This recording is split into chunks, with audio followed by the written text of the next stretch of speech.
Assalamualaikum warahmatullahi wabarakatuh.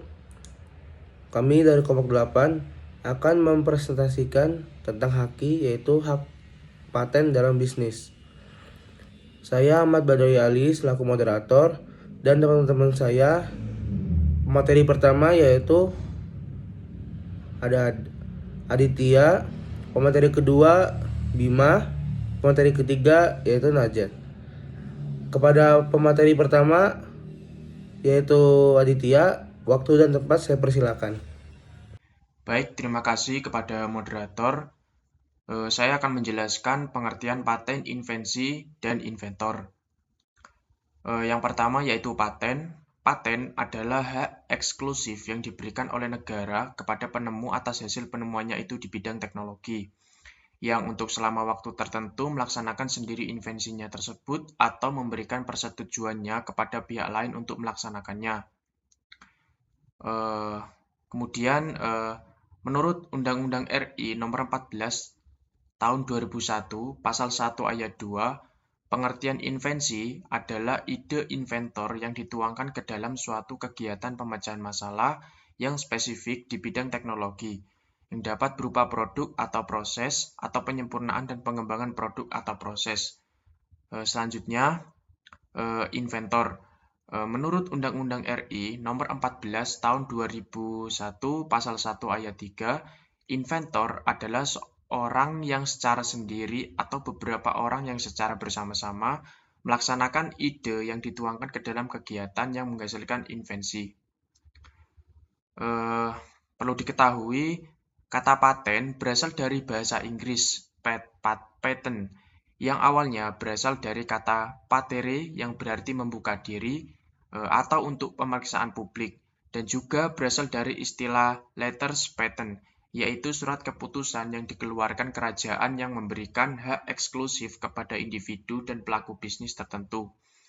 Dari definisi kata paten itu sendiri, konsep paten mendorong inventor untuk membuka pengetahuan demi kemajuan masyarakat, dan sebagai gantinya inventor mendapat hak eksklusif selama periode tertentu. Sekian yang dapat saya sampaikan, kurang lebihnya saya kembalikan kepada moderator. Terima kasih kepada pemateri pertama. Selanjutnya yaitu pemateri kedua yaitu Bima. Waktu dan tempat dipersilakan. Terima kasih kepada moderator. Di sini saya akan menjelaskan kriteria paten. Jika seseorang akan mematenkan suatu investasi, maka terlebih dahulu dipertimbangkan apakah penemuannya memenuhi kriteria sebagai pertemuan yang dapat dipatenkan. Suatu invensi harus memenuhi 3 kriteria berikut ini untuk mendapatkan paten. Yang pertama, memiliki sifat kebaruan.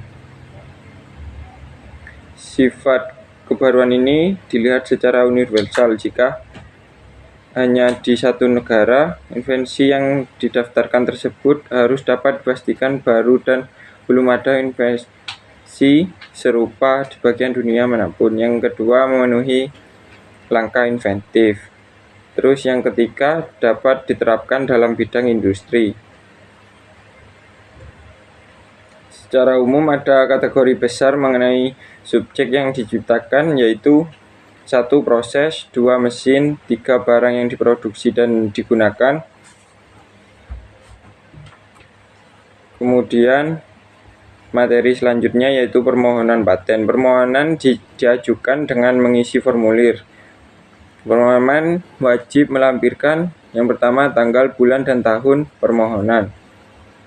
Yang kedua, alamat lengkap dan alamat jenis pemohon. Yang ketiga, nama lengkap. Yang keempat, nama dan alamat lengkap kuasa apabila permohonan diajukan. Kemudian, surat kuasa khusus dalam hal permohonan diajukan oleh kuasa.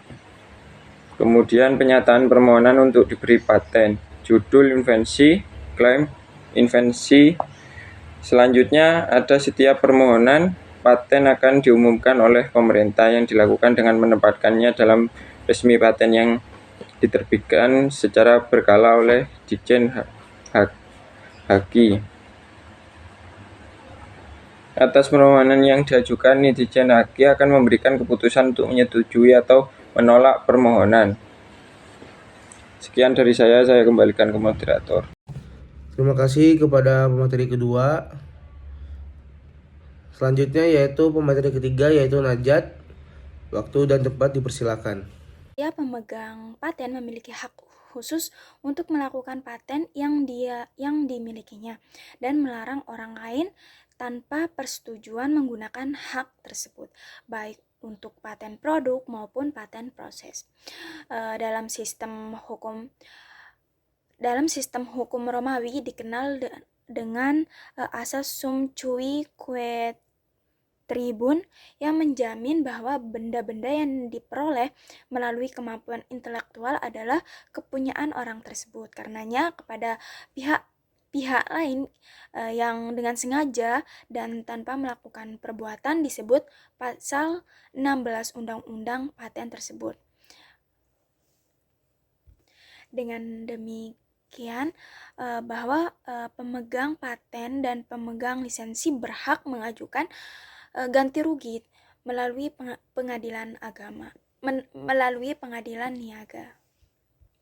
Di sini terdapat pasal 66 sampai dengan 87 yang mengatur tentang pengalihan dan lisensi paten yang dapat dilakukan, yaitu antara lain pertama, paten bisa beralih atau dialihkan baik seluruhnya